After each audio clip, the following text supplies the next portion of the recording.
Bismillahirrahmanirrahim. Assalamualaikum warahmatullahi wabarakatuh. Bismillahirrahmanirrahim. Alhamdulillahilladzi hadana li hadza wa ma kunna linahtadiya laula an hadana. Asyhadu an la ilaha illallah wa asyhadu anna Muhammadan abduhu wa rasuluh. Allahumma salli wa sallim wa barik alaihi wa ala alihi wa ashabihi ajma'in. Bapak Ibu hadirin, saudara-saudaraku yang dirahmati Allah. Setiap diri manusia akan dituntut Allah untuk bisa kembali kepadanya. Sebelum perkara itu akan Islam mengajarkan bagaimana kita bisa sampai pada Allah terlebih dahulu sebelum masa itu akan datang. Ada beberapa syarat yang dilakukan oleh si Salih sebelum melakukan tindakan uzlah atau zuhud atau munajat. Bagi seseorang ada beberapa syarat tatkala ingin melakukan perjalanan suci, perjalanan untuk menuju dan bertemu Allah. Apa syarat-syarat yang harus kita penuhi sebelum kita melaksanakan satu perjalanan panjang? Ibarat seseorang mau melakukan satu perjalanan, ada beberapa syarat atau hal yang disiapkan manakala perjalanan itu bisa sampai pada satu tujuan.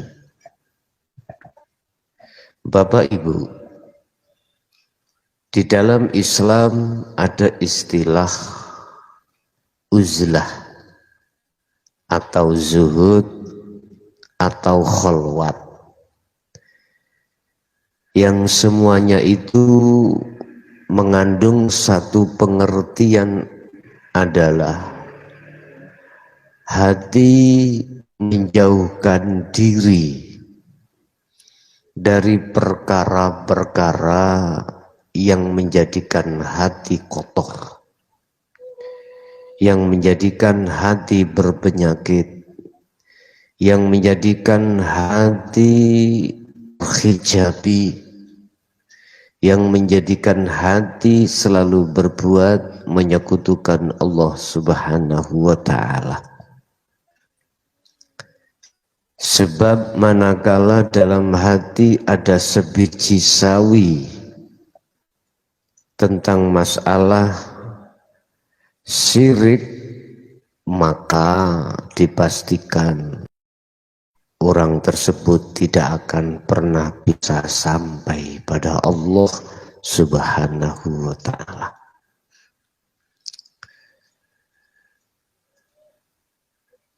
Di samping uzlah itu untuk membersihkan kotoran-kotoran hati dengan bentuk hati menjauhi dari kesenangan-kesenangan selain Allah. Walaupun secara fisik, secara jasad, kita itu bersinggungan atau berinteraksi dengan kesenangan duniawiyah miturut sifat basariyah sebagai manusia. Sebab manusia itu dihadapkan kebutuhan tiga hal: sandang, pangan, papan. dan ini sesuai dengan sifat basariah ketika saat di dunia untuk memenuhi kebutuhan jasmani. Jadi uzlah itu adalah hati meninggalkan perkara-perkara yang menjadi kotoran hati, yaitu kesenangan duniawiyah. Walaupun secara jasad kita berinteraksi terhadapnya. Satu sisi hati wa yu'min billah ani'budullaha, hati harus menemui hidup atau Allah yang menguasai atas segala hal di depan tadi.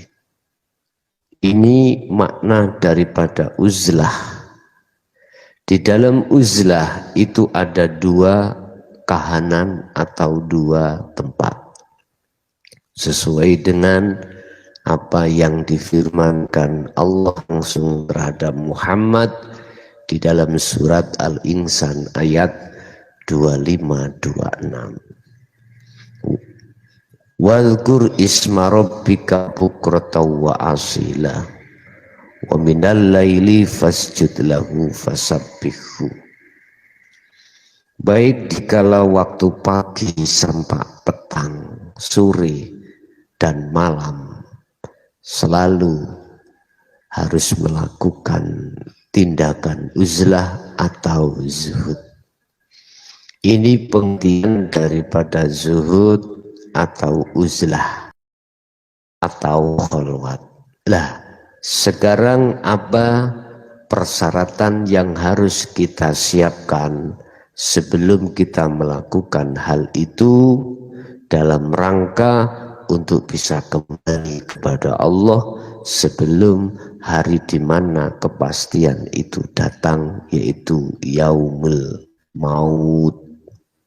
Bapak Ibu, pertama yang harus kita siapkan sebelum kita melakukan tindakan uzlah adalah ilmu. Ilmu yang kami maksud adalah ajaran-ajaran tentang ilmu hakikat untuk menuju ma'rifat Allah. Di dalam ilmu ini akan membahas tentang masalah pondasi daripada hakikat dan pengembangan daripada hakikat. Pondasi daripada ilmu tasawuf atau ilmu hakikat atau ilmu tauhid adalah tentang masalah rukun Islam, rukun iman, dan sifat-sifat jasnya Allah. Ini sebagai modal dan ini sebagai dasar atau pondasi. Ilmu ini akan berbicara tentang masalah jalan menuju Allah. Kahanan atau tempat yang dituju dan ciri-ciri daripada Allah itu sendiri. Sebab Allah adalah sebuah nama dan di mana ada nama pasti akan yang memiliki nama tersebut. Nah, ini yang harus kita datangkan terlebih dulu, memahami tentang rukun Islam baik syahadat sampai haji dari sisi pandangan hakikat. Bapak Ibu, ketika saat ilmu ini sudah kita pahami dan di dalam hati sudah mendapatkan satu hidayah yang berupa kefahaman ilmu, langkah berikutnya kita harus mengadakan satu baiat Apa baiat secara hakikat adalah mutasilkan, menyambungkan talinya hati terhadap Allah yang sempat terputus oleh hawa nafsu, sehingga hati ini selalu mencintai dengan duniawiyah. Ini kita sambung sehingga ada mutasil antara murid dengan mursid, ya, antara santri dengan guru. Ini ada kecilan. Yang jelas hal itu akan dilakukan untuk mengokohkan ketauhidan si murid ketika saat baik memahami daripada ilmu itu atau untuk melaksanakan ilmu tersebut. Bapak Ibu, tahapan kedua yang disebut, syarat kedua yang disebut sebagai baiat ini bisa dilakukan langsung atau tidak langsung. Yang kami maksud langsung bisa Anda terhadap guru panjenengan yang telah memberikan satu wejangan memahamkan babakan ilmu ini tadi. Atau tidak langsung, Anda bisa mengikuti secara online. Anda bisa mengikuti di bab syahadat.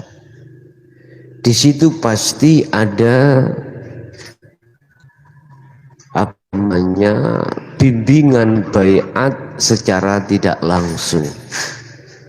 Bapak Ibu, bagaimana hukumnya baiat secara online tersebut? Dari pandangan kami, oleh karena ada media yang menghubungkan antara murid dengan guru lewat media, nomor HP dan lain sebagainya, maka menurut pandangan kami sah dan sama dengan apa yang dilakukan secara langsung. Setelah baiat itu bisa Anda lakukan di rumah masing-masing lewat media online di bab syahadat. Di situ ada petunjuk. Ada beberapa hal yang harus kau lakukan ketika munajat di situ. Ada 4 hal yang harus kita lakukan ketika saat kita bermunajat. Apa? Pertama adalah zuhud bil am, khalwat bil am, atau uzlah bil am. Bil am ini secara umum. Ini sudah dituangkan di dalam surah Al-Insan ayat 25. Ini perintah Allah langsung terhadap Nabiullah Muhammad. Mulai pagi sampai sore, beliau disuruh Allah untuk senantiasa berzikir kepadanya. Tadi saya katakan uzlah, ya, di mana hatimu harus menjauhi perkara-perkara selain Allah yang kami sebut dengan kesenangan dunia, sekalipun secara fisik Anda bersinggungan dengan kesenangan dunia. Satu sisi hatimu harus menemui Allah di situ. Dengan cara bagaimana? Anda harus melakukan zikir sir dan sirul asror. Apa sir itu? Di dalam hati sampean harus berzikir Allahu Allah lewat setiap napas keluar masuk. Dan sirul asror, dalam hati-hatimu, hatinya hati ada semacam iman atau rasa, harus merasakan adanya Allah hidup yang menguasai dan yang berperan ketika saat napas keluar masuk atau darah mengalir atau segala alam yang bergerak ini. Semata-mata itu karena Allah. Hatimu harus merasakan adanya Allah di situ. Mungkin lebih jelasnya bisa Anda buka di bab tahapan zikir. Yang kedua, Anda harus melakukan zuhud bil khos. Jadi yang awal tadi bil am, maksudnya am, fisik ini berinteraksi dengan kesenangan dunia. Ini yang kami maksud, Anda harus bertapa di tempat ramai. Yang nomor dua, ini harus bertapa di tempat sunyi. Artinya uzlah atau zuhud secara khusus, Anda tidak campur dengan apapun yang bersifatkan duniawiyah, baik secara zahir maupun secara batin. Di situ Anda harus lakukan boleh zikir tahap pertama, kedua, ketiga. Inilah yang kami sebut sebagai perjalanan hatimu menuju pada Allah Subhanahu wa ta'ala. Mungkin lebih jelasnya bisa dilihat dalam bab zikir, tahapan zikir itu bagaimana. Yang jelas Bapak Ibu, kita melakukan uzlah semata-mata adalah untuk membersihkan kotoran-kotoran hati dalam rangka untuk bisa bertemu terhadap Allah Subhanahu wa ta'ala.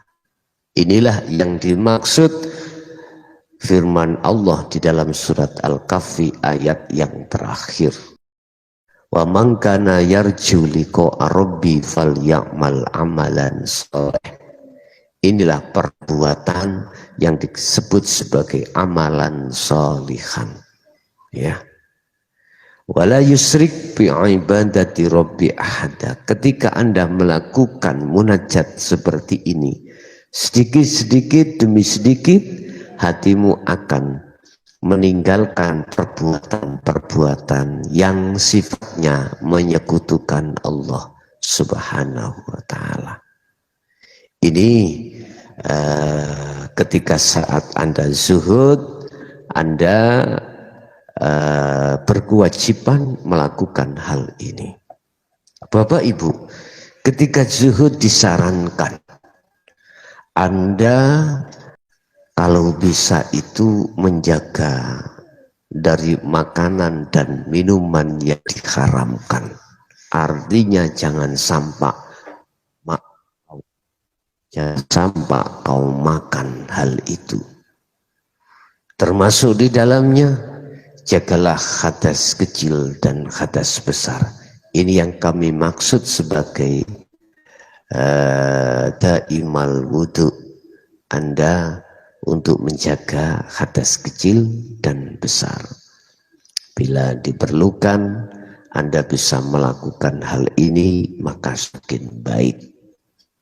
Dan juga ketika saat Anda bertemu terhadap hari kelahiran Anda, biryadhah, berpuasalah, ya, biryadhah, berpuasalah.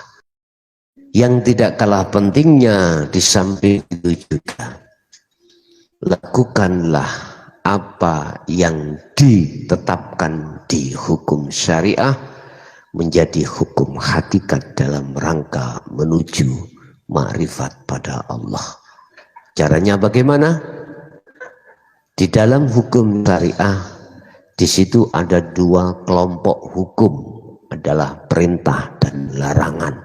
Artinya mana yang dilarang harus kita tinggalkan dan mana diperintah harus kita jalankan. Ketika berlakunya hukum dua ini, tolong biar ini menjadi hakikat menuju makrifat.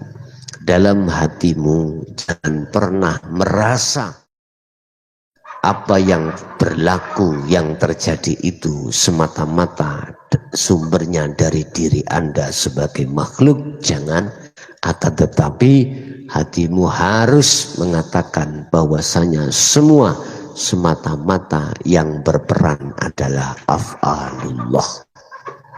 Bapak Ibu, dengan cara begini, sedikit demi sedikit kotoran dalam hatimu akan hilang. Kalau hijabnya sudah hilang, maka di situ akan disebut sebagai ma'rifatullah. Jadi ada beberapa syarat, adalah ilmu. Sebelum kita laksanakan untuk uzlah, ilmu harus dipahami terlebih dulu, kemudian kita melakukan ritual, kemudian barulah kita melaksanakan falyakmal amalan soleh, melaksanakan tindakan uzlah. Ini Bapak Ibu yang paling penting yang harus kita ketahui sebelum kita melakukan uzlah atau pembersihan kotoran hati. Semoga apa yang sedikit kami sampaikan betul-betul bermanfaat bagi kita semua, dan kami akhiri hadanallah wa iyyakum wal afwa minkum. Assalamualaikum warahmatullahi wabarakatuh.